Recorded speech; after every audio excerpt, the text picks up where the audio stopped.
بسم الله الرحمن الرحيم. ألف لام ميم. ذلك الكتاب لا ريب فيه هدى للمتقين الذين يؤمنون بالغيب ويقيمون الصلاة ومما رزقناهم ينفقون والذين يؤمنون بما أنزل إليك وما أنزل من قبلك وبالآخرة هم يوقنون أولئك على هدى من ربهم وأولئك هم المفلحون. إن الذين كفروا سواء عليهم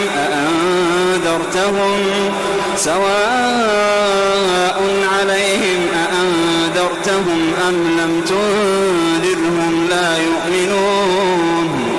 ختم الله على قلوبهم وعلى سمعهم وعلى أبصارهم غشاوة ولهم عذاب عظيم. ومن الناس من يقول آمنا بالله وباليوم الآخر وما هم بمؤمنين يخادعون الله والذين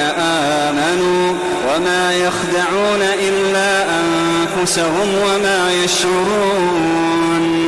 في قلوبهم مرض فزادهم الله مرضا ولهم عذاب أليم بما كانوا يكذبون. وإذا قيل لهم لا تفسدوا في الأرض قالوا إنما نحن مصلحون. ألا إنهم هم المفسدون ولكن لا يشعرون. وإذا قيل لهم آمنوا كما آمن الناس قالوا أنؤمن كما آمن السفهاء. ألا إنهم هم السفهاء ولكن لا يعلمون. وإذا لقوا الذين آمنوا قالوا آمنا وإذا خلوا إلى شياطينهم قالوا إنا معكم إنما نحن مستهزئون. الله يستهزئ بهم ويمدهم في طغيانهم يعمهون. أولئك الذين اشتروا الضلالة بالهدى فما ربحت تجارتهم وما كانوا مهتدين. مثلهم كمثل الذي استوقد نارا فلما أضاءت ما حوله ذهب الله بنورهم وتركهم في ظلمات لا يبصرون. صم بكم عمي فهم لا يرجعون. أو كصيب من السماء فيه ظلمات ورعد وبرق يجعلون أصابعهم في آذانهم من الصواعق حذر الموت والله محيط بالكافرين. يكاد البرق يخطف أبصارهم كلما أضاء لهم مشوا فيه وإذا أظلم عليهم قاموا ولو شاء الله لذهب بسمعهم وأبصارهم إن الله على كل شيء قدير. يا أيها الناس اعبدوا ربكم الذي خلقكم والذين من قبلكم لعلكم تتقون. الذي جعل لكم الأرض فراشا والسماء بناء أنزل من السماء ماء فأخرج به من الثمرات رزقا لكم فلا تجعلوا لله أندادا وأنتم تعلمون وإن كنتم في ريب مما نزلنا على عبدنا فأتوا بسورة من مثله وادعوا شهداءكم من دون الله إن كنتم صادقين فإن لم تفعلوا ولن تفعلوا فاتقوا النار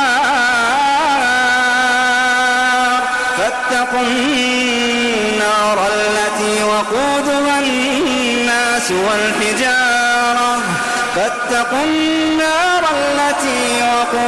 الناس والحجارة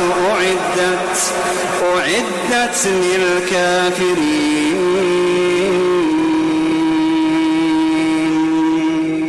وبشر الذين آمنوا وعملوا الصالحات أن لهم جنات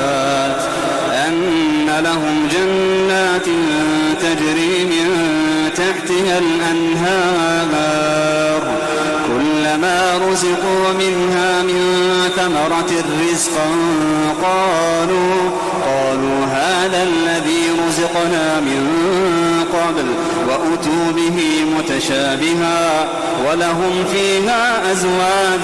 مطهرة وهم فيها خالدون إن الله لا يستحيي أن يضرب مثلا ما بعوضة فما فوقها فأما الذين آمنوا فيعلمون أنه الحق من ربهم وأما الذين كفروا فيقولون ماذا أراد الله بهذا مثلا يضل به كثيرا ويهدي به كثيرا وما يضل به إلا الفاسقين الذين ينقضون عهد الله من بعد ميثاقه ويقطعون ما أمر الله به أن يوصل ويفسدون في الأرض أولئك هم الخاسرون كيف تكفرون بالله وكنتم أمواتا فأحياكم ثم يميتكم ثم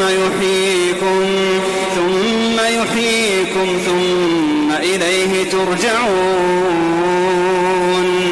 هو الذي خلق لكم ما في الأرض جميعا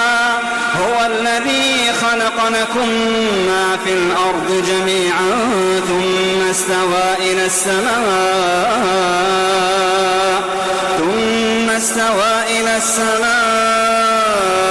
فسواهن 7 سماوات وهو بكل شيء عليم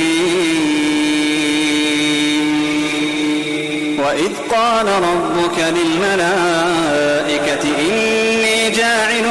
في الأرض خليفة قالوا أتجعل فيها من يفسد فيها ويسفك الدماء ونحن نسبح بحمدك ونقدس لك قال إني أعلم ما لا تعلمون وعلم آدم الأسماء كلها ثم عرضهم على الملائكة فقال أنبئوني بأسماء هؤلاء إن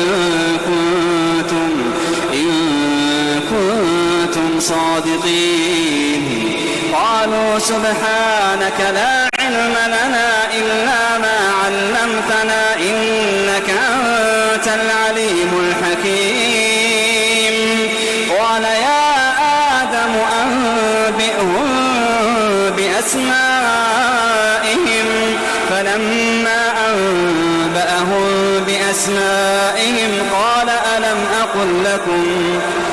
ألم أقل لكم إني أعلم غيب السماوات والأرض وأعلم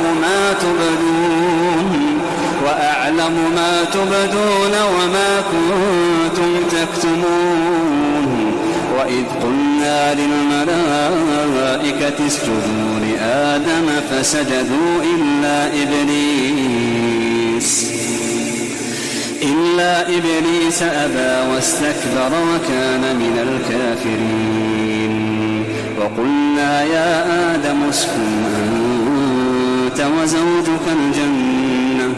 وكلا منها رغدا حيث شئتما ولا تقربا هذه الشجرة فتكونا من الظالمين فأزلهما الشيطان عنها فأخرجهما مما كانا فيه وقلنا اهبطوا بعضكم لبعض عدو ولكم في الأرض مستقر ومتاع إلى حين فتلقى آدم من ربه كلمات فتاب عليه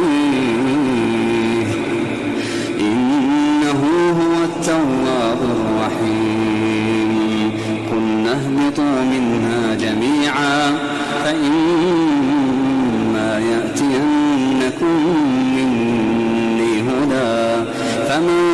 تبع هداي فلا خوف عليهم ولا هم يحزنون والذين كفروا وكذبوا بآياتنا أولئك أصحاب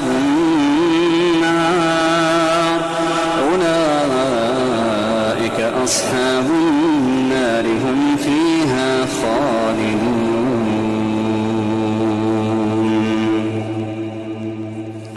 يا بني إسرائيل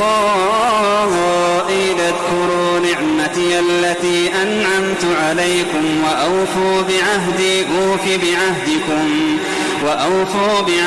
أوف بعهدكم وإياي فارهبون وآمنوا بما أنزلت مصدقا لما معكم ولا تكونوا أول كافر به ولا تشتروا بآياتي ثمنا قليلا وإياي فاتقون ولا تلبسوا الحق بالباطل وتكتموا الحق وأنتم تعلمون وأقيموا الصلاة وآتوا الزكاة واركعوا مع الراكعين أتأمرون الناس بالبر وتنسون أنفسكم وأنتم تتلون الكتاب أفلا تعقلون واستعينوا بالصبر والصلاة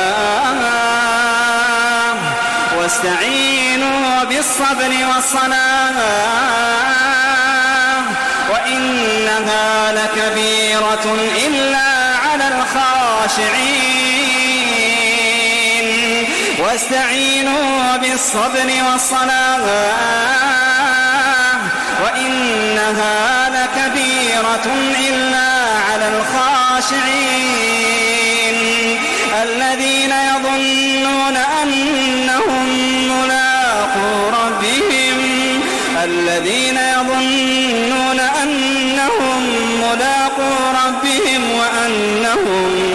وأنهم إليه راجعون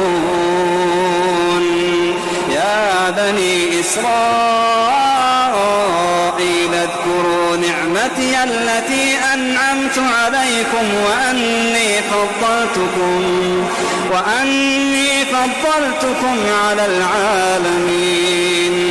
واتقوا يوما لا تجزي نفس عن نفس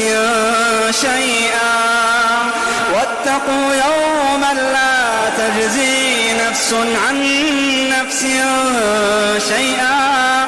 ولا يقبل منها شفاعة ولا يؤخذ منها عدل ولا هم ينصرون. وإذ نجيناكم من آل فرعون يسومونكم سوء العذاب يذبحون أبناءكم ويستحيون نساءكم وفي ذلكم بلاء من ربكم عظيم. وإذ فرقنا بكم البحر فأنجيناكم وأغرقنا آل فرعون وأنتم تنظرون. وإذ واعدنا موسى 40 ليلة ثم اتخذتم العجل من بعده وأنتم ظالمون ثم عفونا عنكم من بعد ذلك لعلكم تشكرون. وإذ آتينا موسى الكتاب والفرقان لعلكم تهتدون. وإذ قال موسى لقومه يا قوم إنكم ظلمتم أنفسكم باتخاذكم العجل فتوبوا إلى بارئكم فاقتلوا أنفسكم ذلكم خير لكم عند بارئكم فتاب عليكم إنه هو التواب الرحيم. وإذ قلتم يا موسى لن نؤمن لك حتى نرى الله جهرة فأخذتكم الصاعقة وأنتم تنظرون ثم بعثناكم من بعد موتكم لعلكم تشكرون. وظللنا عليكم الغمام وأنزلنا عليكم المن والسلوى كلوا من طيبات ما رزقناكم وما ظلمونا ولكن كانوا أنفسهم يظلمون. وإذ قلنا ادخلوا هذه القرية فكلوا منها حيث شئتم رغدا وادخلوا الباب سجدا وقولوا حطة نغفر لكم خطاياكم وسنزيد المحسنين. فبدل الذين ظلموا قولا غير الذي قيل لهم فأنزلنا على الذين ظلموا رجزا من السماء بما كانوا يفسقون. وإذ استسقى موسى لقومه فقلنا اضرب بعصاك الحجر فانفجرت منه 12 عينا قد علم كل أناس مشربهم كلوا واشربوا من رزق الله ولا تعثوا في الأرض مفسدين. وإذ قلتم يا موسى لن نصبر على طعام واحد فادع لنا ربك يخرج لنا مما تنبت الأرض من بقلها وقثائها وفومها وعدسها وبصلها قال أتستبدلون الذي هو أدنى بالذي هو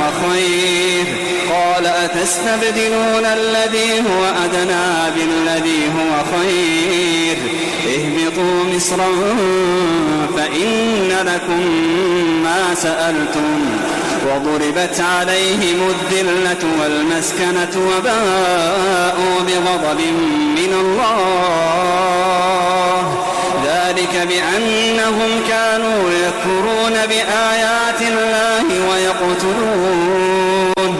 ويقتلون النبيين بغير الحق ذلك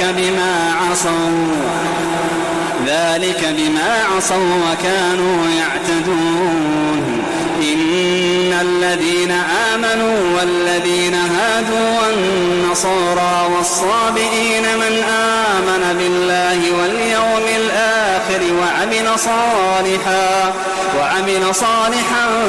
فلهم أجرهم عند ربهم ولا خوف عليهم ولا هم يحزنون. وإذ أخذنا ميثاقكم ورفعنا فوقكم الطور خذوا ما آتيناكم بقوة واذكروا ما فيه لعلكم تتقون ثم توليتم من بعد ذلك فلولا فضل الله عليكم ورحمته لكنتم من الخاسرين. ولقد علمتم الذين اعتدوا منكم في السبت فقلنا لهم كونوا قردة خاسئين فجعلناها نكالا لما بين يديها وما خلفها وموعظة للمتقين. وإذ قال موسى لقومه إن الله يأمركم أن تذبحوا بقرة قالوا أتتخذنا هزوا قال أعوذ بالله أن نكون من الجاهلين. قالوا ادع لنا ربك يبين لنا ما هي قال إنه يقول إنها بقرة لا فارض ولا بكر عوان بين ذلك فافعلوا ما تؤمرون. قالوا ادع لنا ربك يبين لنا ما لونها قال إنه يقول إنها بقرة صفراء فاقع لونها تسر الناظرين. قالوا ادع لنا ربك يبين لنا ما هي إن البقرة شابه علينا وإنا إن شاء الله لمهتدون. قال إنه يقول إنها بقرة لا ذلول تثير الأرض ولا تسقي الحرث مسلمة لا شية فيها.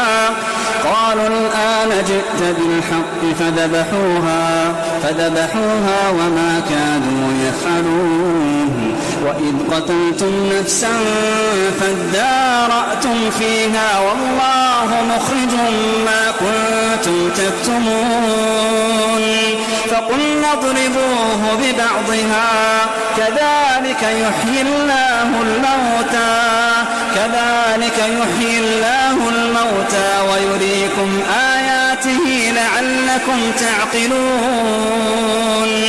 ثم قست قلوبكم من بعد ذلك فهي كالحجارة أو أشد قسوة وإن من الحجارة لما يتفجر منه الأنهار وإن منها لما يشقق فيخرج منه الماء وإن منها لما يهبط من خشية الله وما الله بغافل عما تعملون. أفتطمعون أن يؤمنوا لكم وقد كان فريق منهم يسمعون كلام الله ثم يحرفونه من بعد ما عقلوه وهم يعلمون. وإذا لقوا الذين آمنوا قالوا آمنا وإذا خلا بعضهم إلى بعض قالوا أتحدثونهم بما فتح الله عليكم ليحاجوكم به عند ربكم أفلا تعقلون. أولا يعلمون أن الله يعلم ما يسرون وما يعلنون ومنهم أميون لا يعلمون الكتاب إلا أماني وإن هم إلا يظنون فويل للذين يكتبون الكتاب بأيديهم ثم يقولون هذا من عند الله ليشتروا به ثمنا قليلا فويل لهم مما كتبت أيديهم وويل لهم مما يكسبون وقالوا لن تمسنا النار إلا أياما معدودة قل أتخذتم عند الله عهدا فلن يخلف الله عهده أم تقولون على الله ما لا تعلمون بلى من كسب سيئة وأحاطت به خطيئته فأولئك أصحاب النار هم فيها خالدون والذين آمنوا وعملوا الصالحات أولئك أصحاب الجنة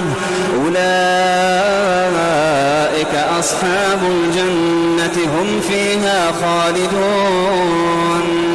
وإذ أخذنا ميثاق بني إسرائيل لا تعبدون إلا الله وبالوالدين إحسانا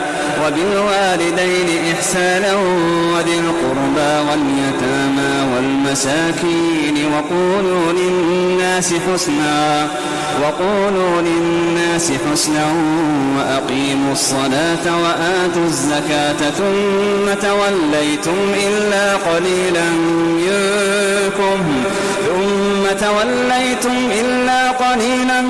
منكم وأنتم معرضون وإذ أخذنا ميثاقكم لا تسفكون دماءكم ولا تخرجون أنفسكم من دياركم ثم أقررتم وأنتم تشهدون ثم أنتم هؤلاء تقتلون أنفسكم وتخرجون فريقا منكم من ديارهم تظاهرون عليهم بالإثم والعدوان وإن يأتوكم أسارى تفادوهم وهو محرم عليكم إخراجهم أفتؤمنون ببعض الكتاب وتكفرون ببعض فما جزاء من يفعل ذلك منكم إلا خزي في الحياة الدنيا ويوم القيامة يردون إلى أشد العذاب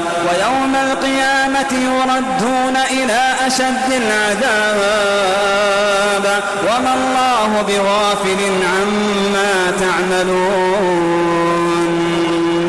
أولئك الذين اشتروا الحياة الدنيا بالآخرة فلا يخفف عنهم العذاب ولا هم ينصرون ولقد آتينا موسى الكتاب وقفينا من بعده بالرسل وآتينا عيسى بن مريم البينات وأيدناه بروح القدس أفكلما جاءكم رسول بما لا تهوى أنفسكم استكبرتم ففريقا كذبتم وفريقا تقتلون وقالوا قلوبنا غلف بل لعنهم الله بكفرهم فقليلا ما يؤمنون ولما جاءهم كتاب من عند الله الله مصدق لما معهم وكانوا من قبل يستفتحون على الذين كفروا فلما جاءهم ما عرفوا كفروا به فلعنة الله على الكافرين. بئس ما اشتروا به أنفسهم أن يكفروا بما أنزل الله بغيا أن ينزل الله من فضله على من يشاء من عباده فباءوا بغضب على غضب وللكافرين عذاب مهين. وإذا قيل لهم آمنوا بما أنزل الله قالوا نؤمن بما أنزل علينا ويكفرون بما وراءه وهو الحق مصدقا لما معهم قل فلم تقتلون أنبياء الله من قبل إن كنتم مؤمنين. ولقد جاءكم موسى بالبينات ثم اتخذتم العجل من بعده وأنتم ظالمون. وإذ أخذنا ميثاقكم ورفعنا فوقكم الطور خذوا ما آتيناكم بقوة واسمعوا قالوا سمعنا وعصينا وأشربوا في قلوبهم العجل بكفرهم قل بئس ما يأمركم به إيمانكم إن كنتم مؤمنين. قل إن كانت لكم الدار الآخرة عند الله خالصة من دون الناس فتمنوا الموت إن كنتم صادقين ولن يتمنوه أبدا بما قدمت أيديهم والله عليم بالظالمين. ولتجدنهم أحرص الناس على حياة ومن الذين أشركوا يود أحدهم لو يعمر 1000 سنة وما هو بمزحزحه من العذاب أن يعمر والله بصير بما يعملون.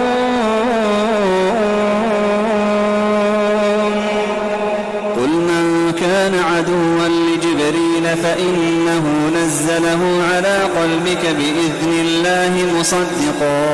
مصدقا لما بين يديه وهدى وبشرى للمؤمنين. من كان عدوا لله وملائكته ورسله وجبريل وميكال فإن الله عدو للكافرين. ولقد أنزلنا إليك آيات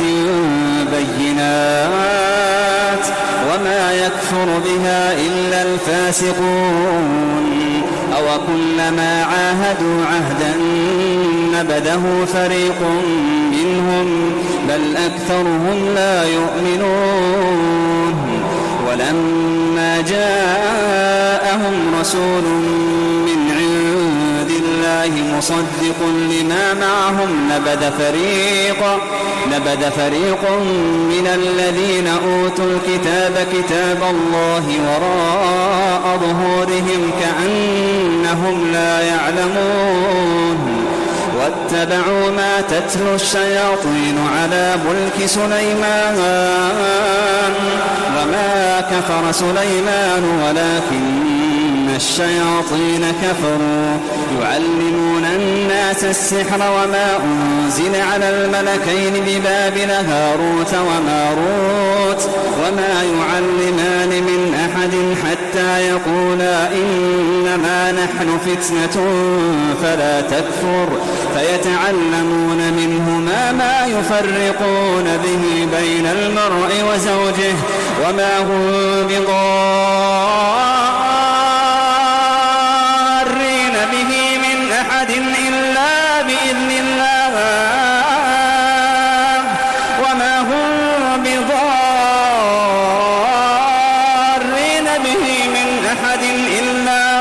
إلا بإذن الله ويتعلمون ما يضرهم ولا ينفعهم ولقد علموا لمن اشتراه ما له في الآخرة من خلاق ولبئس ما شرى به أنفسهم لو كانوا يعلمون ولو أنهم آمنوا واتقوا لمثوبة من عند الله خير لو كانوا يعلمون. يا أيها الذين آمنوا لا تقولوا راعنا وقولوا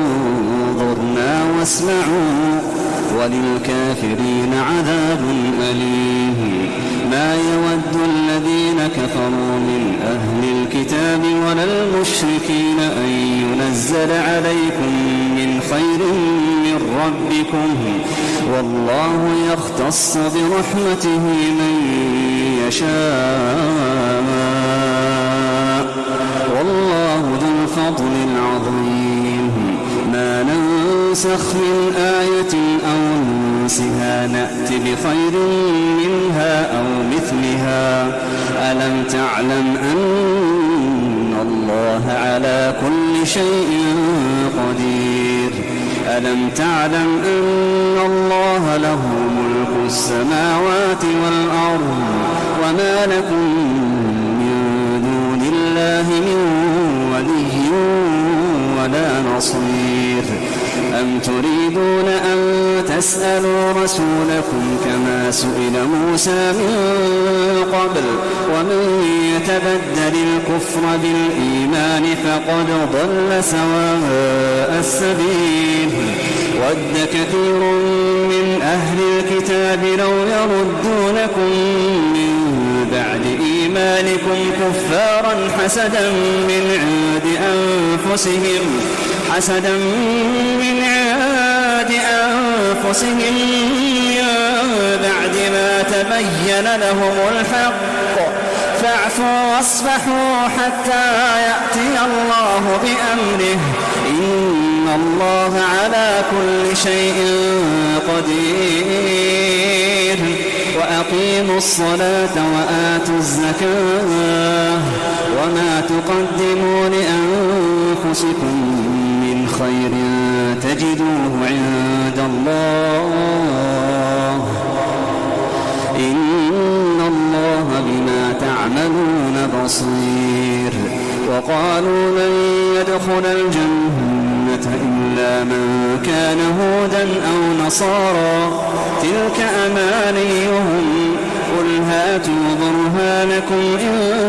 كنتم صادقين. بلى من أسلم وجهه لله وهو محسن فله أجره عند ربه ولا خوف عليهم ولا هم يحزنون. وقالت اليهود ليست النصارى على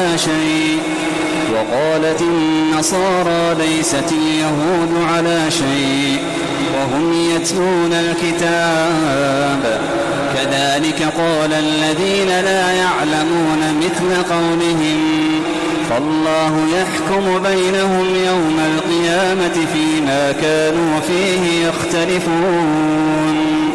ومن أظلم ممن منع مساجد الله أن يذكر فيها اسمه وسعى في خرابها أولئك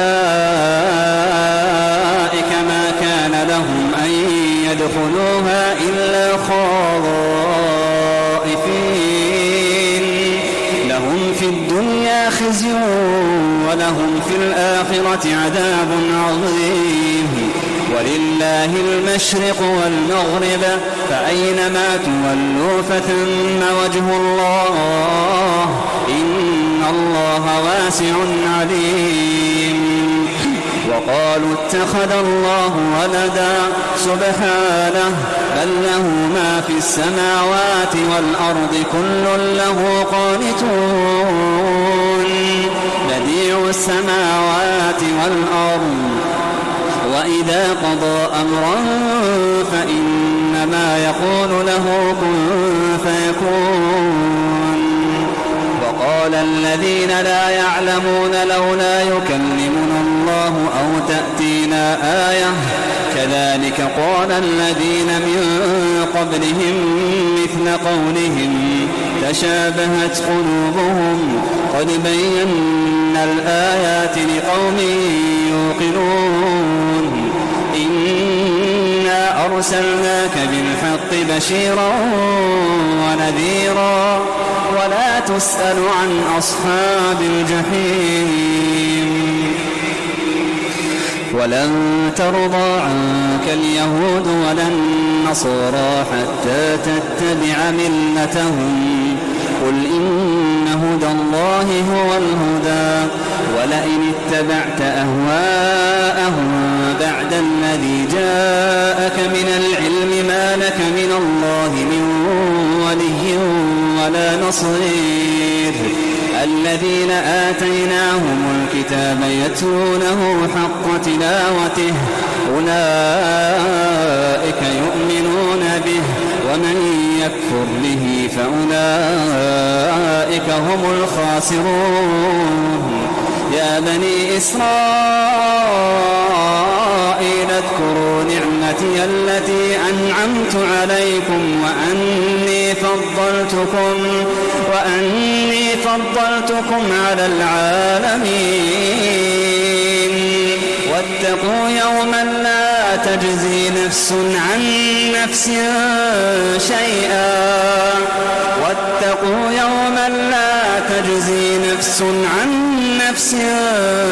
شيئا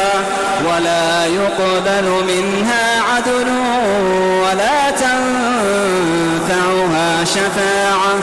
ولا تنفعها شفاعة ولا هم ينصرون وإذ ابتلى إبراهيم ربه بكلمات فأتمهن قال إني جاعلك للناس إماما قال ومن ذريتي قال لا ينال عهد الظالمين وإذ جعلنا البيت مثابة للناس وأمنا واتخذوا من مقام إبراهيم مصلى وعهدنا إلى إبراهيم وإسماعيل أن طهرا بيتي للطائفين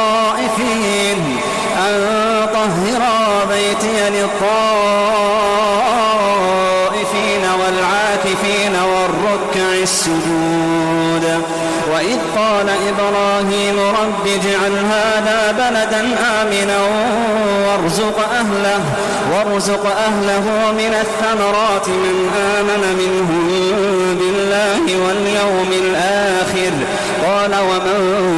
كفر فأمتعه قليلا ثم أضطره إلى عذاب النار وبئس المصير وإذ يرفع إبراهيم القواعد من البيت وإسماعيل ربنا تقبل منا إنك أنت السميع العليم ربنا واجعلنا مسلمين لك ومن ذريتنا أمة مسلمة لك وأرنا مناسكنا وتب علينا إنك أنت التواب الرحيم ربنا وابعث فيهم رسولا منهم يتلو عليهم آياتك ويعلمهم الكتاب والحكمة ويزكيهم إنك أنت العزيز الحكيم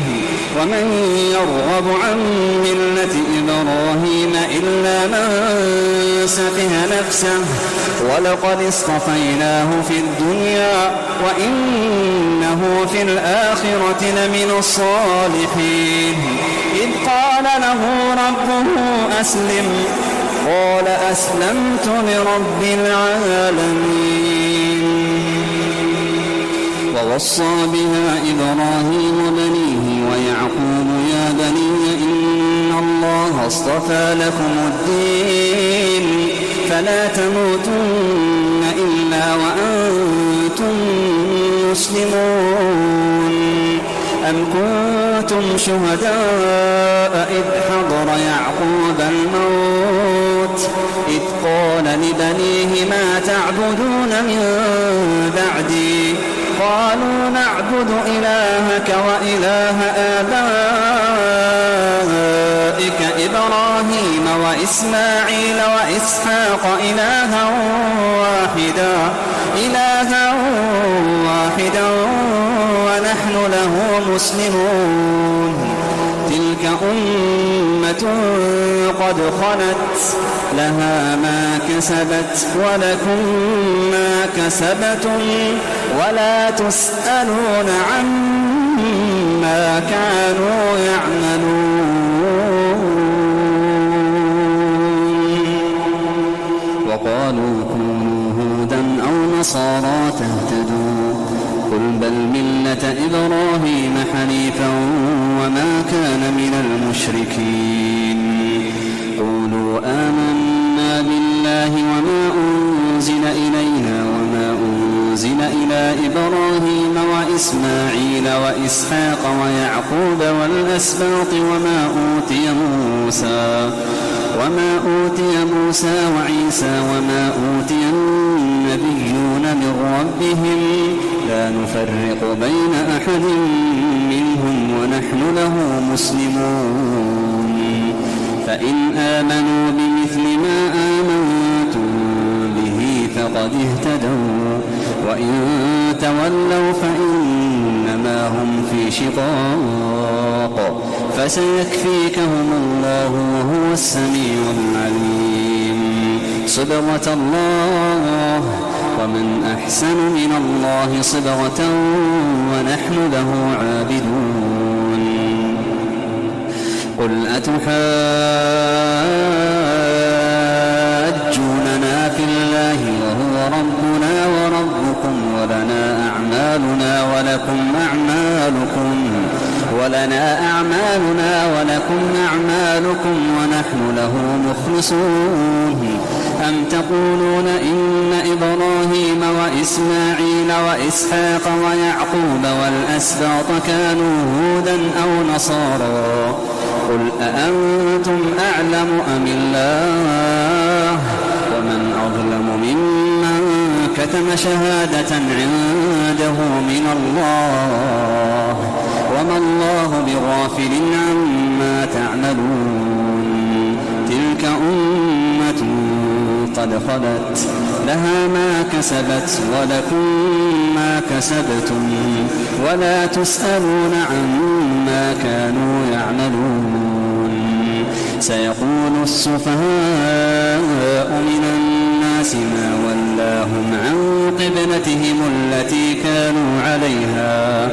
قل لله المشرق والمغرب يهدي من يشاء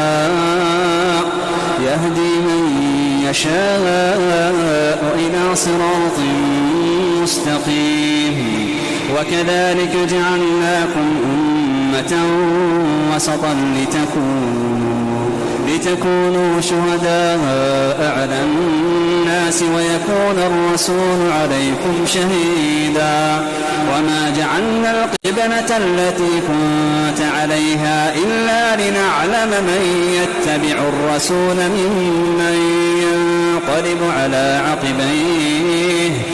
وإن كانت لكبيرة إلا على الذين هدى الله وما كان الله ليضيع إيمانكم إن الله بالناس لرؤوف رحيم قد نرى تقلب وجهك في السماء فلنولين إنك قبلة ترضاها فول وجهك شطر المسجد الحرام وحيث ما كنتم فولوا وجوهكم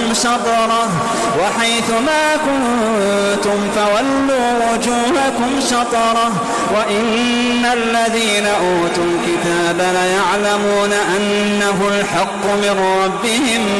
وما الله بغافل عما يعملون ولئن أتيت الذين أوتوا الكتاب بكل آية ما تبعوا قبلتك وما أنت بتابع قبلتهم وما بعضهم بتابع قبلة بعض ولئن اتبعت أهواءهم من بعد ما جاءك من العلم إنك إذا لمن الظالمين. الذين آتيناهم الكتاب يعرفونه كما يعرفون أبناءهم وإن فريقا منهم ليكتمون الحق وهم يعلمون الحق من ربك فلا تكونن من الممترين ولكل وجهة هو موليها فاستبقوا الخيرات أينما تكونوا يأت بكم الله جميعا إن الله على كل شيء قدير. ومن حيث خرجت فول وجهك شطر المسجد الحرام وإنه للحق من ربك وما الله بغافل عما تعملون. ومن حيث خرجت فول وجهك شطر المسجد الحرام وحيث ما كنتم فولوا وجوهكم شطره لئلا يكون للناس عليكم حجة إلا الذين ظلموا منهم فلا تخشوهم واخشوني ولأتم نعمتي عليكم ولعلكم تهتدون. كما أرسلنا فيكم رسولا منكم يتلو عليكم آياتنا ويزكيكم ويعلمكم الكتاب والحكمة ويعلمكم ما لم تكونوا تعلمون فاذكروني أذكركم واشكروا لي ولا تكفرون. يا أيها الذين آمنوا استعينوا بالصبر والصلاة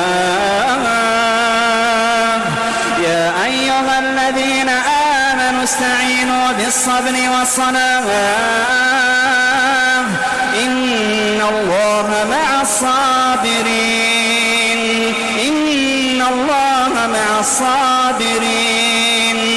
ولا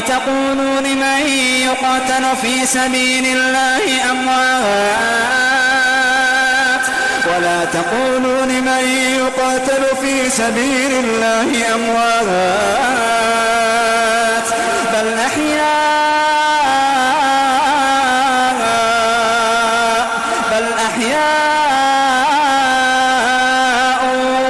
ولكن لا تشعرون. ولنبلونكم بشيء من الخوف والجوع ونقص من الأموال والأنفس والثمرات وبشر الصابرين الذين إذا أصابتهم مصيبة قالوا إنا لله وإنا إليه راجعون. أولئك عليهم صلوات من ربهم ورحمة وأولئك هم المهتدون.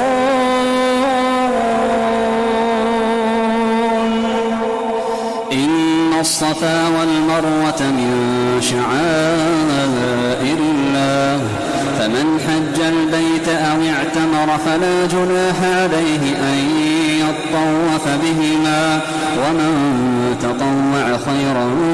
فإن الله شاكر عليم إن الذين يكتمون ما أنزلنا من البينات والهدى من بعد ما بيناه للناس في الكتاب أولئك يلعنهم الله ويلعنهم اللاعنون إلا الذين تابوا وأصلحوا وبينوا فأولئك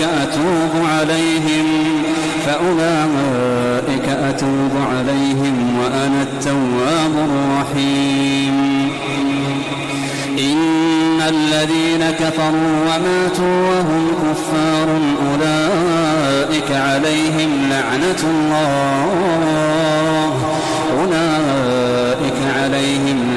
الله والملائكة والناس أجمعين خالدين فيها لا يخفف عنهم العذاب ولا هم ينظرون وإلهكم إله واحد لا إله إلا هو الرحمن الرحيم إن في خلق السماوات والأرض واختلاف الليل والنهار والفلك التي تجري في البحر بما ينفع الناس وما أنزل الله من السماء من ماء فأحيا به الأرض بعد موتها وبث فيها من كل دابة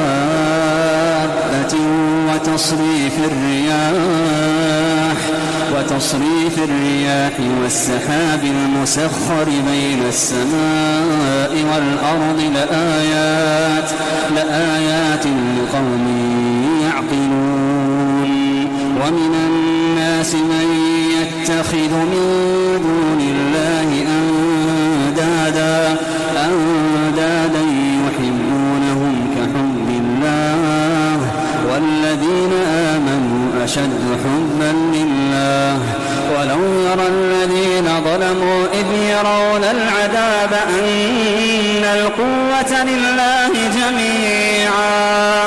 ولو يرى الذين ظلموا إذ يرون العذاب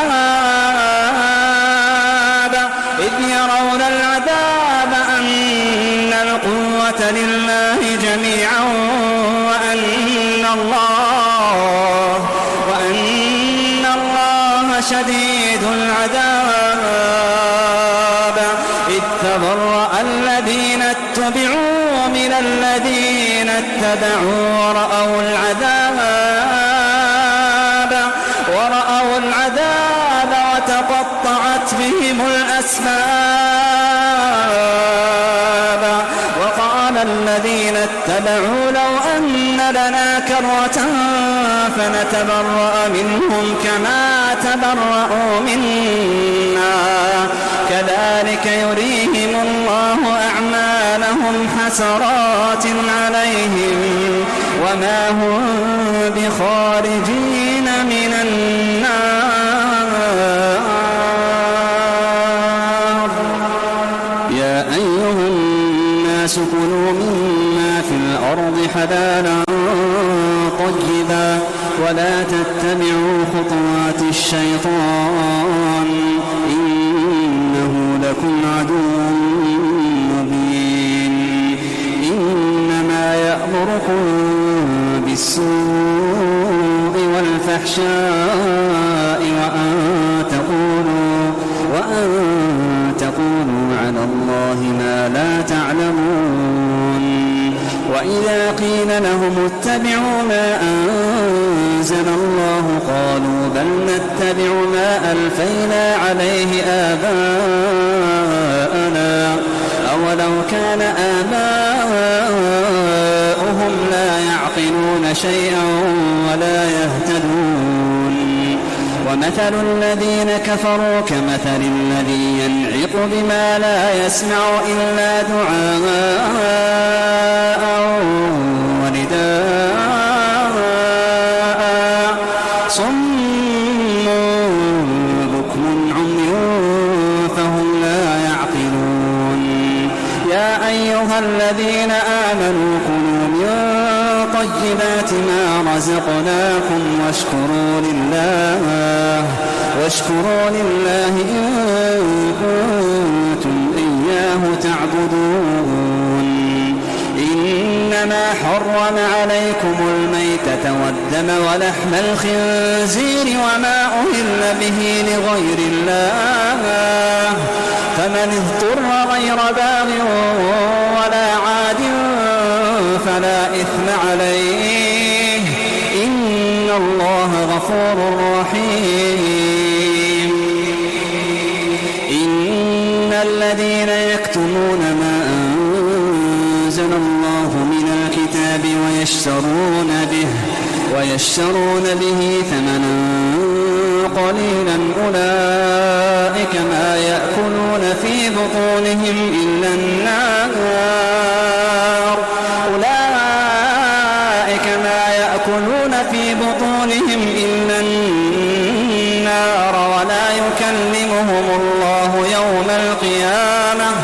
ولا يكلمهم الله يوم القيامة ولا يزكيهم ولهم عذاب أليم أولئك الذين اشتروا الضلالة بالهدى والعذاب بالمغفرة فما أصبرهم على النار ذلك بأن الله نزل الكتاب بالحق وإن الذين اختلفوا في الكتاب لفي شقاق بعيد ليس البر أن تولوا وجوهكم قبل المشرق والمغرب ولكن البر من آمن بالله واليوم الآخر والملائكة والكتاب والنبيين وآتى المال على حبه ذوي القربى واليتامى والمساكين وابن السبيل والسائلين وفي الرقاب وأقام الصلاة وآتى الزكاة والموفون بعهدهم إذا عاهدوا والصابرين في البأساء والضراء وحين البأس أولئك الذين صدقوا وأولئك هم المتقون يا أيها الذين آمنوا كتب عليكم القصاص في القتلى الحر بالحر والعبد بالعبد والأنثى بالأنثى فمن عفي له من أخيه شيء فاتباع بالمعروف وأداء إليه بإحسان ذلك تخفيف من ربكم ورحمة فمن اعتدى بعد ذلك فله عذاب أليم ولكم في القصاص حياة يا أولي الألباب لعلكم تتقون كتب عليكم إذا حضر أحدكم الموت إن ترك خيرا الوصية للوالدين والأقربين بالمعروف حقا على المتقين فمن بدله بعدما سمعه فإنما إثمه على الذين يبدلونه إن الله سميع عليم فمن خاف من موص جنفا أو إثما فأصلح بينهم فلا إثم عليه إن الله غفور رحيم. يا أيها الذين آمنوا كتب عليكم الصيام كما كتب على الذين من قبلكم لعلكم تتقون أياما معدودات. فمن كان منكم مريضا أو على سفر فعدة من أيام أخر. وعلى الذين يطيقونه فدية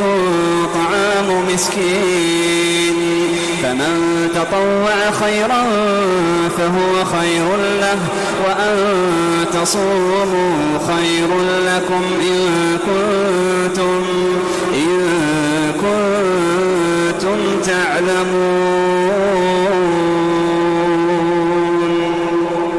شهر رمضان الذي أنزل فيه القرآن هدى للناس وبينات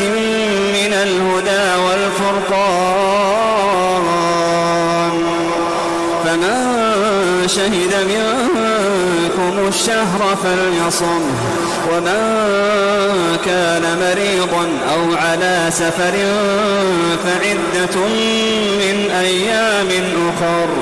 يريد الله بكم اليسر ولا يريد بكم العسر ولتكملوا العدة ولتكبروا الله على ما هداكم ولعلكم تشكرون. وإذا سألك عبادي عني فإني قريب. وإذا سألك عبادي عني فإني قريب أجيب دعوة الداع إذا دعان. وإذا سألك عبادي عني فإني قريب أجيب دعوة الداع إذا دعان. فليستجيبوا لي وليؤمنوا بي لعلهم يرشدون. أحل لكم ليلة الصيام الرفث إلى نسائكم هن لباس لكم وأنتم لباس لهم. علم الله أنكم كنتم تختانون أنفسكم فتاب عليكم وعفى عنكم. فالآن باشروهن وابتغوا ما كتب الله لكم وكلوا واشربوا حتى يتبين لكم الخيط الأبيض من الخيط الأسود من الفجر. ثم أتموا الصيام إلى الليل ولا تباشروهن وأنتم عاكفون في المساجد. تلك حدود الله فلا تقربوها. كذلك يبين الله آياته للناس لعلهم يتقون. ولا تأكلوا أموالكم بينكم بالباطل وتدلوا بها إلى الحكام لتأكلوا فريقا من أموال الناس بالإثم وأنتم تعلمون. يسألونك عن الأهلة قل هي مواقيت للناس والحج وليس البر بأن تأتوا البيوت من ظهورها ولكن البر من اتقى وأتوا البيوت من أبوابها واتقوا الله لعلكم تفلحون. وقاتلوا في سبيل الله الذين يقاتلونكم ولا تعتدوا إن الله لا يحب المعتدين. وقتلوهم حيث ثقفتموهم وأخرجوهم من حيث أخرجوكم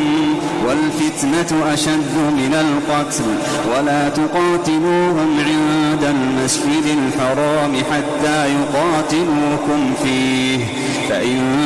قاتلوكم فاقتلوهم كذلك جزاء الكافرين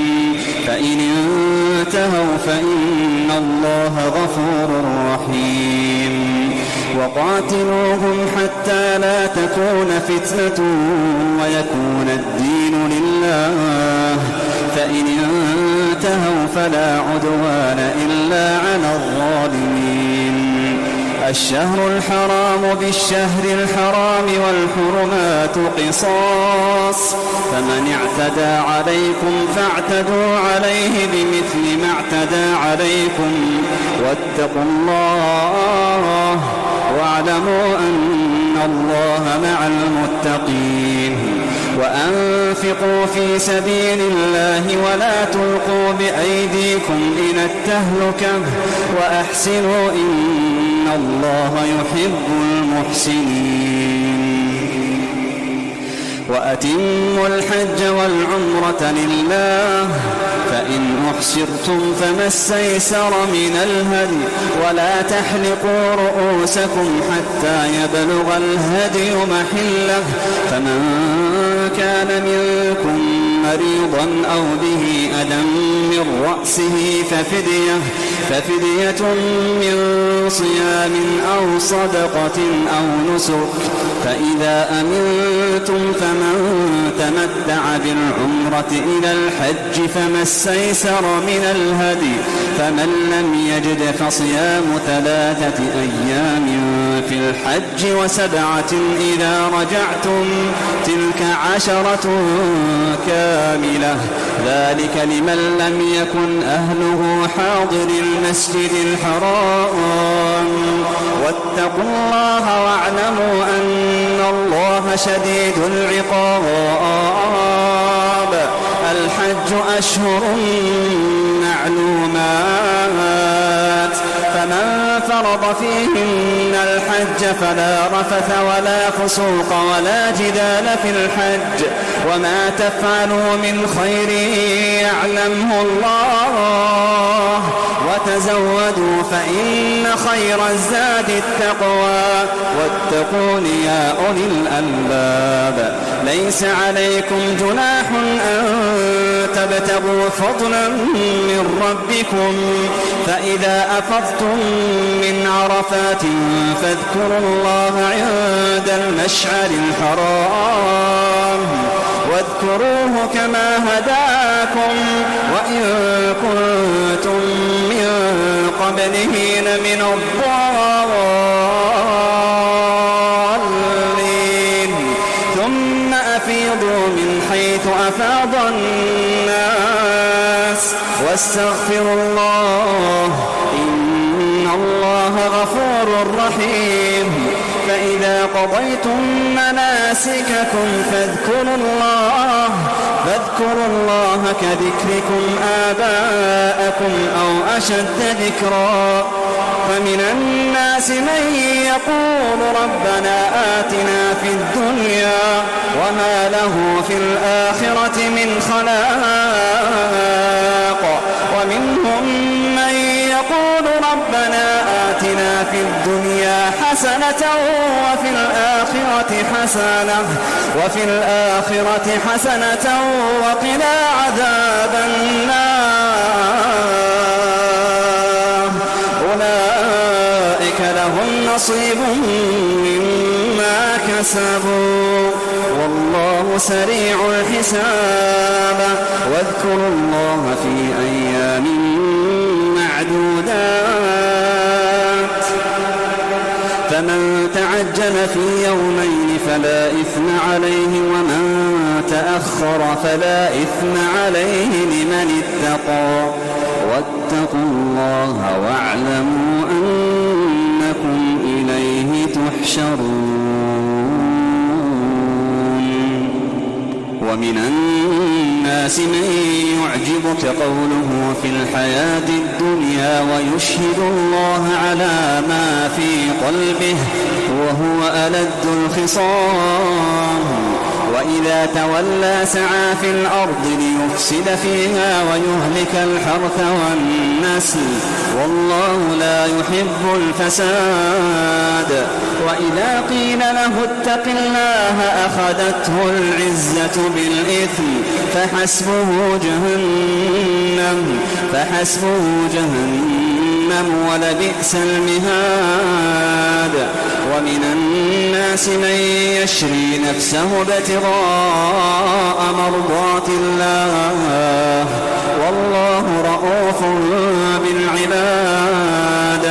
يا أيها الذين آمنوا ادخلوا في السلم كافة ولا تتبعوا خطوات الشيطان إنه لكم عدو مبين. فإن زللتم من بعد ما جاءتكم البينات فاعلموا أن الله عزيز حكيم. هل ينظرون إلا أن يأتيهم الله في ظلل من الغمام والملائكة وقضي الأمر وإلى الله ترجع الأمور. سل بني إسرائيل كم آتيناهم من آية بينة ومن يبدل نعمة الله من بعد ما جاءته فإن الله شديد العقاب. زين للذين كفروا الحياة الدنيا ويسخرون من الذين آمنوا والذين اتقوا فوقهم يوم القيامة والله يرزق من يشاء بغير حساب. كان الناس أمة واحدة فبعث الله النبيين مبشرين ومنذرين وأنزل معهم الكتاب بالحق ليحكم بين الناس فيما اختلفوا فيه وما اختلف فيه إلا الذين أوتوه من بعد ما جاءتهم البينات بغيا بينهم فهدى الله الذين آمنوا لما اختلفوا فيه من الحق بإذنه والله يهدي من يشاء إلى صراط مستقيم. أم حسبتم أن تدخلوا الجنة ولما يأتكم مثل الذين خلوا من قبلكم مستهم البأساء والضراء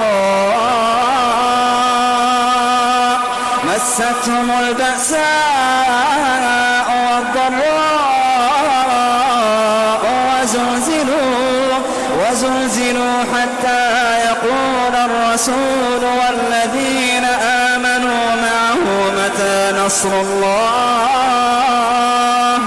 حتى يقول الرسول والذين آمنوا معه متى نصر الله حتى يقول الرسول والذين آمنوا معه متى نصر الله ألا إن نصر الله قريب ألا إن نصر الله قريب ألا إن نصر الله قريب. يسألونك ماذا ينفقون قل ما أنفقتم من خير فللوالدين والأقربين واليتامى والمساكين وابن السبيل وما تفعلوا من خير فإن الله به عليم.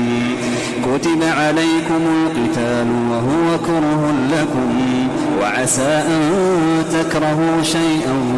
وهو خير لكم، وعسى أن تحبوا شيئا وهو شر لكم،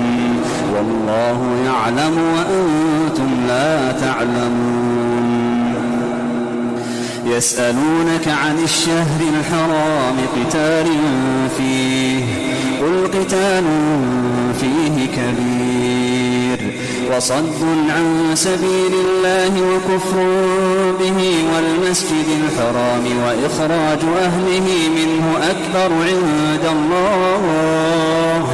والفتنة أكبر من القتل، ولا يزالون يقاتلونكم حتى يردوكم عن دينكم إن استطاعوا، ومن يرتد منكم عن دينه فيمت وهو كافر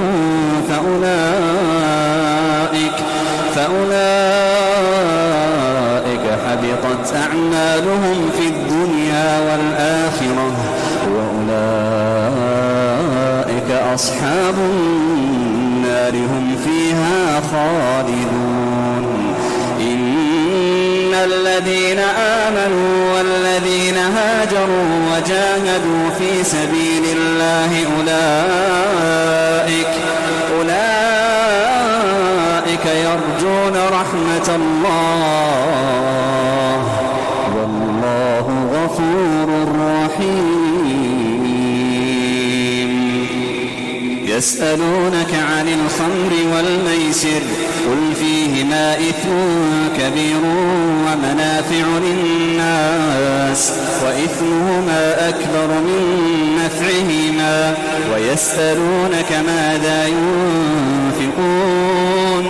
قل العفو، كذلك يبين الله لكم الآيات لعلكم تتفكرون في الدنيا والآخرة. ويسألونك عن اليتامى، قل إصلاح لهم خير، وإن تخالطوهم فإخوانكم، والله يعلم المفسد من المصلح، ولو شاء الله لأعنتكم، إن الله عزيز حكيم. ولا تنكحوا المشركات حتى يؤمن، ولأمة مؤمنة خير من مشركة ولو أعجبتكم، ولا تنكحوا المشركين حتى يؤمنوا، ولعبد مؤمن خير من مشرك ولو أعجبكم،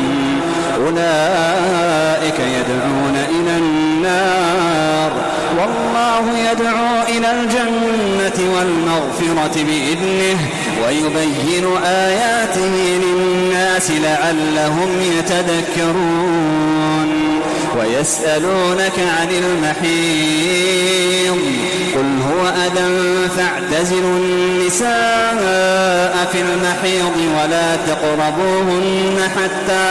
حتى يطهرن، فإذا تطهرن فأتوهن من حيث أمركم الله، إن الله يحب التوابين ويحب المتطهرين. نساؤكم حرث لكم فأتوا حرثكم عنا شئتم، وقدموا لأنفسكم، واتقوا الله واعلموا أنكم ملاقوه، وبشر المؤمنين. ولا تجعلوا الله عرضة لأيمانكم أن تبروا وتتقوا وتصلحوا بين الناس، والله سميع عليم. لا يؤاخذكم الله باللغو في أيمانكم، ولكن يؤاخذكم بما كسبت قلوبكم، والله غفور حليم. للذين يؤلون من نسائهم تربص 4 أشهر، فإن فاءوا فإن الله غفور رحيم، وإن عزموا الطلاق فإن الله سميع عليم. المطلقات يتربصن بأنفسهن ثلاثة قروء ولا يحل لهن أن يكتمن ما خلق الله في أرحامهن إن كن يؤمن بالله واليوم الآخر وبعولتهن أحق بردهن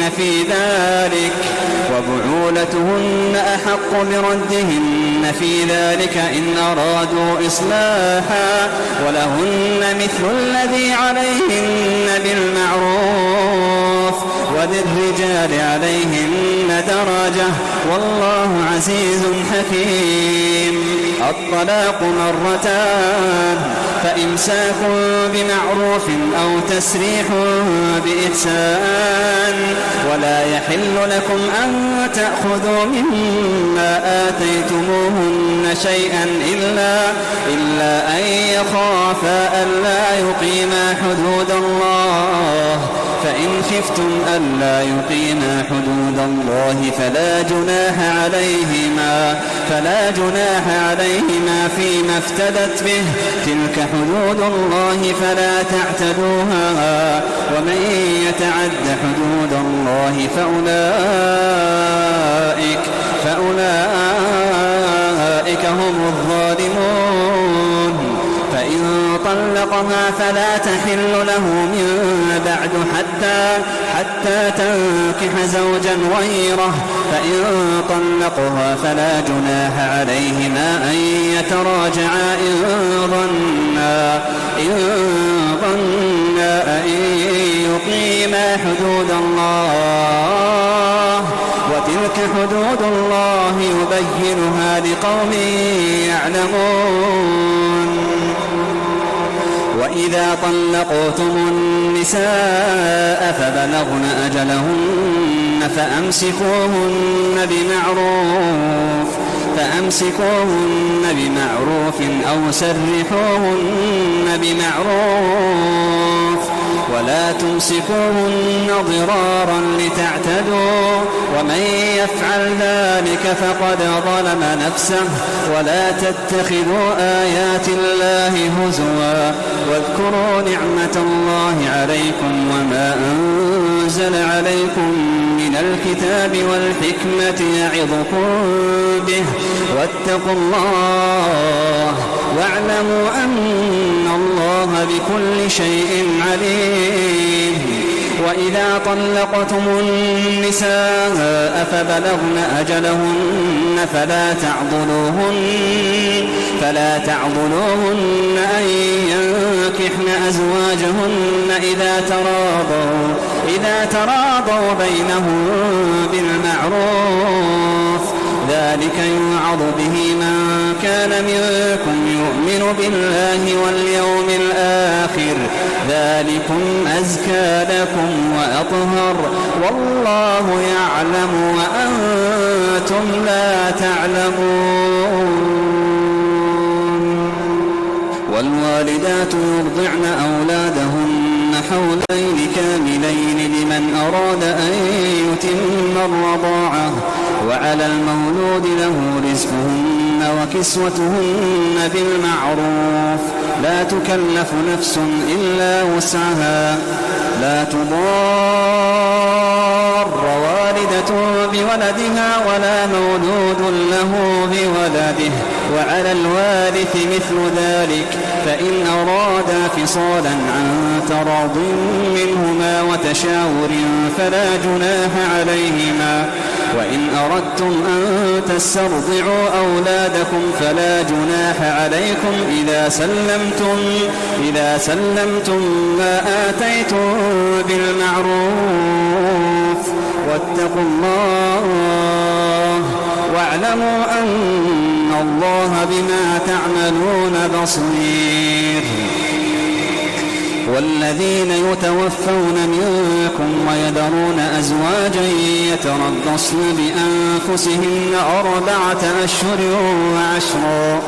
فإذا بلغن أجلهن فلا جناح عليكم فيما فعلن في أنفسهن بالمعروف والله بما تعملون خبير. ولا جناح عليكم فيما عرضتم به من خطبة النساء أو أكننتم في أنفسكم، علم الله أنكم ستذكرونهن ولكن لا تواعدوهن سرا إلا أن تقولوا قولا معروفا، ولا تعزموا عقدة النكاح حتى يبلغ الكتاب أجله، واعلموا أن الله يعلم ما في أنفسكم فاحذروه، واعلموا أن الله غفور حليم. لا جناح عليكم إن طلقتم النساء ما لم تمسوهن أو تفرضوا لهن فريضة، ومتعوهن على الموسع قدره وعلى المقتر قدره متاعا بالمعروف حقا على المحسنين. وإن طلقتموهن من قبل أن تمسوهن وقد فرضتم لهن فريضة فنصف ما فرضتم إلا أن يعفون أو يعفو الذي بيده عقدة النكاح، وأن تعفوا أقرب للتقوى، ولا تنسوا الفضل بينكم، إن الله بما تعملون بصير. حافظوا على الصلوات والصلاة الوسطى وقوموا لله قانتين. فإن خفتم فرجالا أو ركبانا فإذا أمنتم فاذكروا الله كما علمكم ما لم تكونوا تعلمون. والذين يتوفون منكم ويذرون أزواجا وصية لأزواجهم متاعا إلى الحول غير إخراج، فإن خرجن فلا جناح عليكم فيما فعلن في أنفسهن من معروف، والله عزيز حكيم. وللمطلقات متاع بالمعروف حقا على المتقين، كذلك يبين الله لكم آياته لعلكم تعقلون. ألم تر إلى الذين خرجوا من ديارهم وهم ألوف حذر الموت فقال لهم الله موتوا ثم أحياهم، إن الله لذو فضل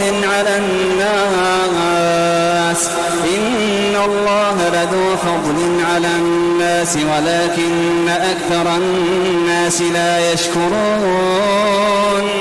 وقاتلوا في سبيل الله واعلموا أن الله سميع عليم. من ذا الذي يقرض الله قرضا حسنا فيضاعفه له أضعافا كثيرة، والله يقبض ويبسط وإليه ترجعون. ألم تر إلى الملأ من بني إسرائيل من بعد موسى إذ قالوا لنبي له ابعث لنا ملكا نقاتل في سبيل الله، قال هل عسيتم إن كتب عليكم القتال ألا تقاتلوا؟ قالوا وما لنا ألا نقاتل في سبيل الله وقد أخرجنا من ديارنا وأبنائنا. فلما كتب عليهم القتال تولوا إلا قليلا منهم، والله عليم بالظالمين. وقال لهم نبيهم إن الله قد بعث لكم طالوت ملكا. قالوا أنى يكون له الملك علينا ونحن أحق بالملك منه ولم يؤت سعة من المال إن الله اصطفاه عليكم وزاده بسطة في العلم والجسم والله يؤتي ملكه من يشاء والله واسع عليم. وقال لهم نبيهم إن آية ملكه أن يأتيكم التابوت فيه سكينة من ربكم وبقية مما ترك آل موسى وآل هارون تحمله الملائكة إن في ذلك لآية لكم إن كنتم مؤمنين. فلما فصل طالوت بالجنود قال إن الله مبتليكم بنهر فمن شرب منه فليس مني ومن لم يطعمه فإنه مني إلا من اغترف غرفة بيده فشربوا منه إلا قليلا منهم. فلما جاوزه هو والذين آمنوا معه قالوا لا طاقة لنا اليوم بجالوت وجنوده. قال الذين يظنون أنهم ملاقو الله كم من فئة قليلة غلبت فئة كثيرة بإذن الله والله مع الصابرين. ولما برزوا لجالوت وجنوده قالوا ربنا أفرغ علينا صبرا وثبت أقدامنا وانصرنا على القوم الكافرين. فهزموهم بإذن الله وقتل داود جالوت وآتاه الله الملك والحكمة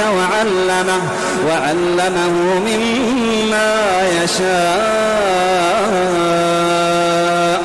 ولولا دفع الله الناس بعضهم ببعض لفسدت الأرض ولكن الله ذو فضل على العالمين. تلك آيات الله نتلوها عليك بالحق وإنك لمن المرسلين. تلك الرسل فضلنا بعضهم على بعض منهم من كلم الله ورفع بعضهم درجات وآتينا عيسى ابن مريم البينات وأيدناه بروح القدس ولو شاء الله ما اقتتل الذين من بعدهم من بعد ما جاءتهم البينات ولكن اختلفوا فمنهم من آمن ومنهم من كفر ولو شاء الله ما اقتتلوا ولكن الله يفعل ما يريد. يا أيها الذين آمنوا أنفقوا مما رزقناكم من قبل أن يأتي يوم لا بيع فيه ولا خلة ولا شفاعة والكافرون هم الظالمون. الله لا إله إلا هو الحي القيوم لا تأخذه سنة ولا نوم له ما في السماوات وما في الأرض من ذا الذي يشفع عنده إلا بإذنه يعلم ما بين أيديهم وما خلفهم ولا يحيطون بشيء من علمه إلا بما شاء وسع كرسيه السماوات والأرض ولا يؤوده حفظهما وهو العلي العظيم. لا إكراه في الدين قد تبين الرشد من الغي فمن يكفر بالطاغوت ويؤمن بالله فقد استمسك بالعروة الوثقى فقد استمسك بالعروة الوثقى لا انفصام لها والله سميع عليم. الله ولي الذين آمنوا يخرجهم من الظلمات إلى النور والذين كفروا أولياؤهم الطاغوت يخرجونهم من النور إلى الظلمات أولئك أصحاب النار هم فيها خالدون. ألم تر إلى الذي حاج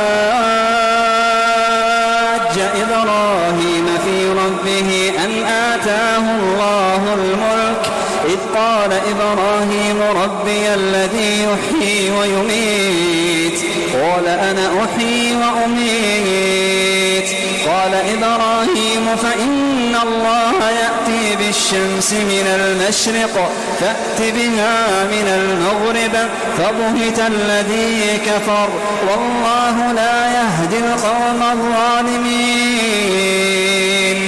أو كالذي مر على قرية وهي خاوية على عروشها قال أنى يحيي هذه الله بعد موتها فأماته الله 100 عام ثم بعثه قال كم لبثت قال لبثت يوما أو بعض يوم قال بل لبثت 100 عام فانظر إلى طعامك وشرابك لم يتسنه وانظر إلى حمارك ولنجعلك آية للناس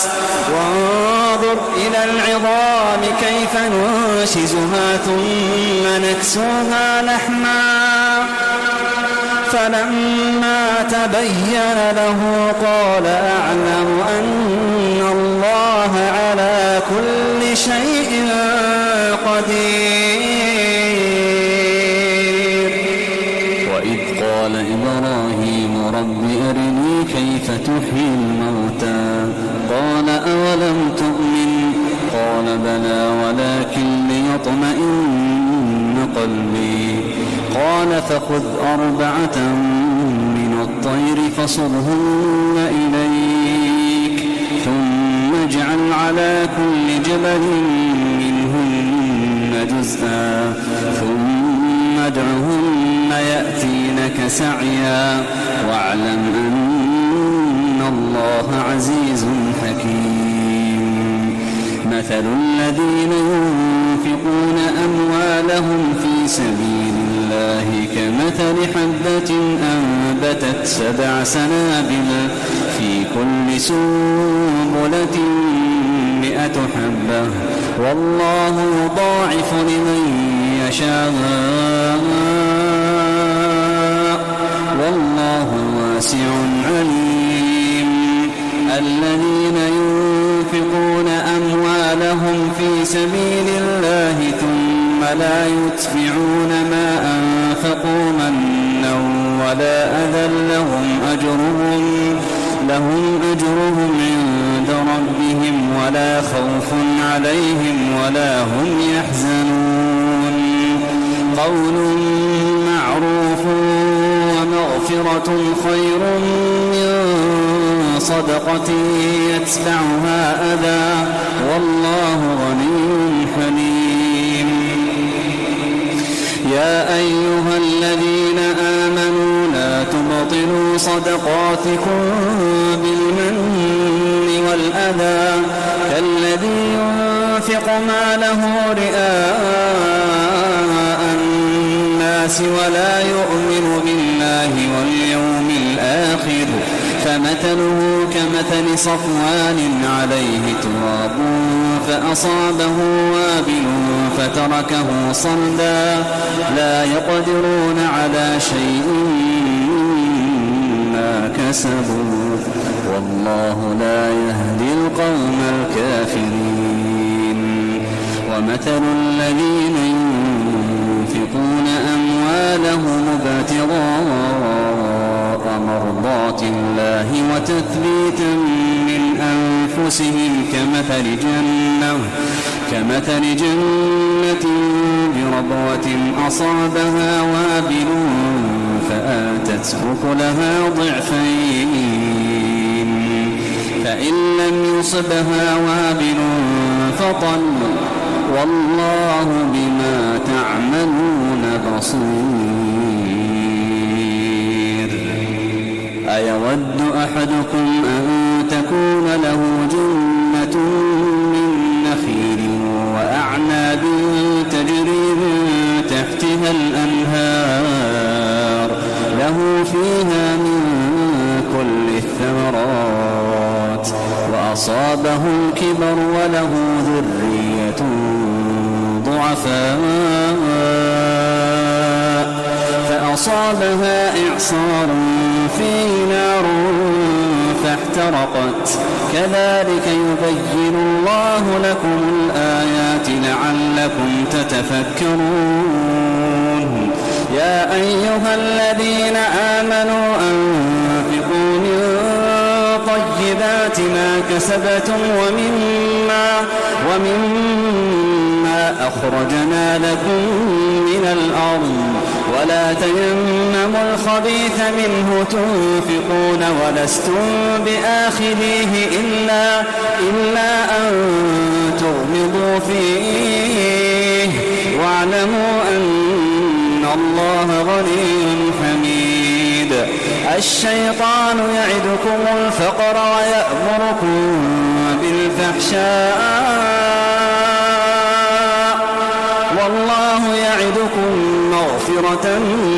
منه وفضلا والله واسع عليم يؤتي الحكمة من يشاء ومن يؤت الحكمة فقد أوتي خيرا كثيرا وما يذكر إلا أولو الألباب وما أنفقتم من نفقة أو نذرتم من نذر فإن الله يعلمه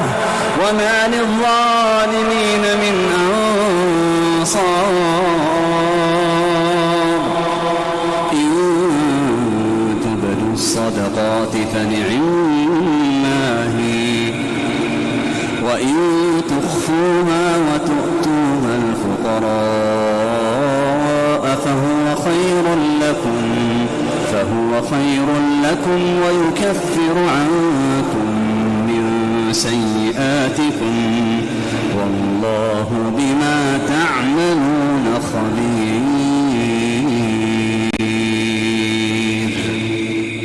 ليس عليك هداهم ولكن الله يهدي من يشاء وما تنفقوا من خير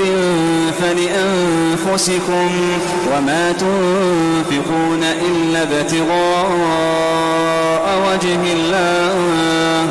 وما تنفقوا من خير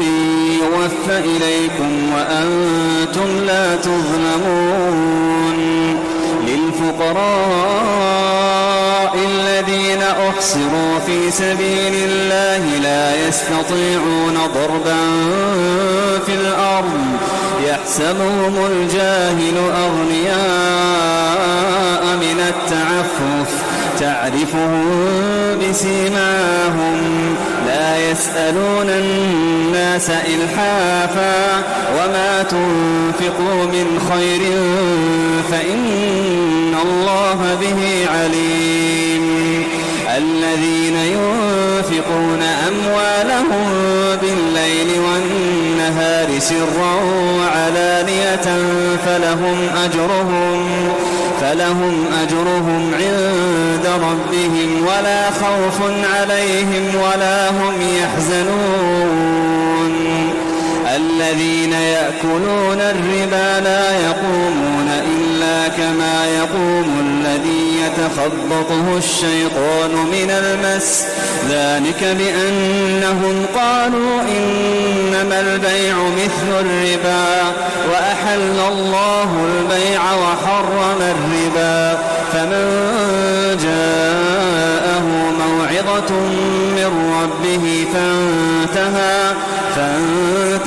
فله ما سلف وأمره إلى الله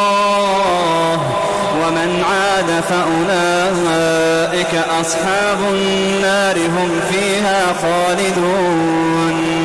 يمحق الله الربا ويربي الصدقات والله لا يحب كل كفار أثيم إن الذين آمنوا وعملوا الصالحات وأقاموا الصلاة وآتوا الزكاة لهم أجرهم عند ربهم ولا خوف عليهم ولا هم يحزنون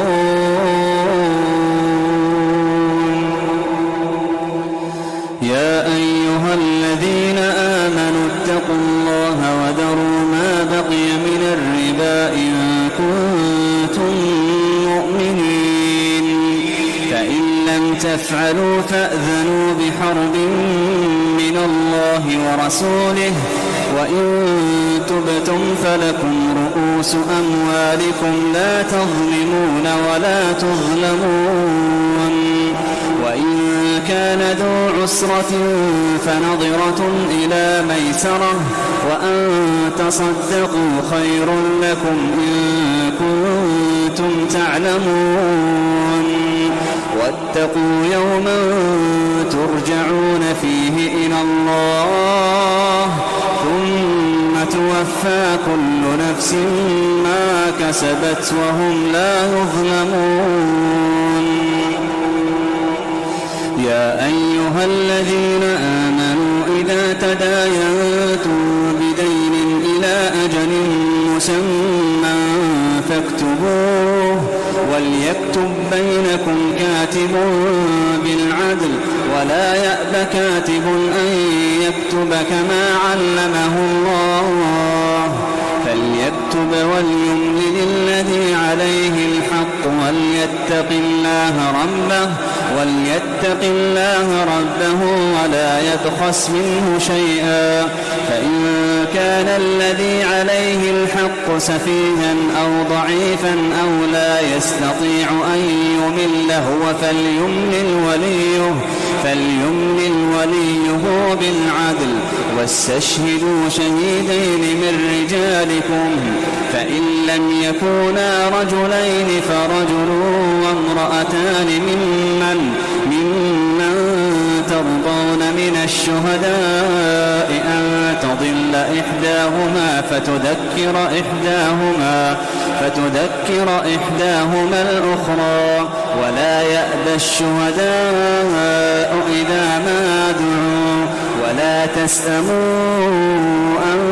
تكتبوه صغيرا أو كبيرا إلى أجله ذلكم أقسط عند الله وأقوم للشهادة وأدنى ألا ترتابوا إلا أن تكون تجارة حاضرة تديرونها بينكم فليس عليكم جناح ألا تكتبوها وأشهدوا إذا تبايعتم ولا يضار كاتب ولا شهيد وإن تفعلوا فإنه فسوق بكم واتقوا الله ويعلمكم الله والله بكل شيء عليم وإن كنتم على سفر ولم تجدوا كاتبا فرهان مقبوضة فإن أمن بعضكم بعضا فليؤد الذي اؤتمن أمانته أمانته وليتق الله ربه ولا تكتموا الشهادة ومن يكتمها فإنه آثم قلبه والله بما تعملون عليم. لله ما في السماوات وما في الأرض وإن تبدوا ما في أنفسكم أو تخفوه يحاسبكم به الله فيغفر لمن يشاء ويعذب من يشاء والله على كل شيء قدير. آمن الرسول بما أنزل إليه من ربه والمؤمنون كل آمن بالله وملائكته وكتبه ورسله لا نفرق بين أحد من رسله وقالوا سمعنا وأطعنا غفرانك ربنا وإليك المصير. لا يكلف الله نفسا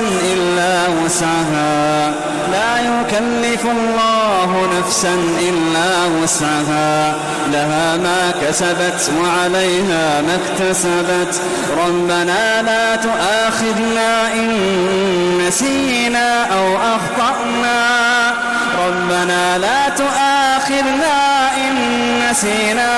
أخطأنا ربنا ولا تحمل علينا إصرا كما حملته على الذين من قبلنا ربنا ولا تحملنا ما لا طاقة لنا به واعف عنا واغفر لنا وارحمنا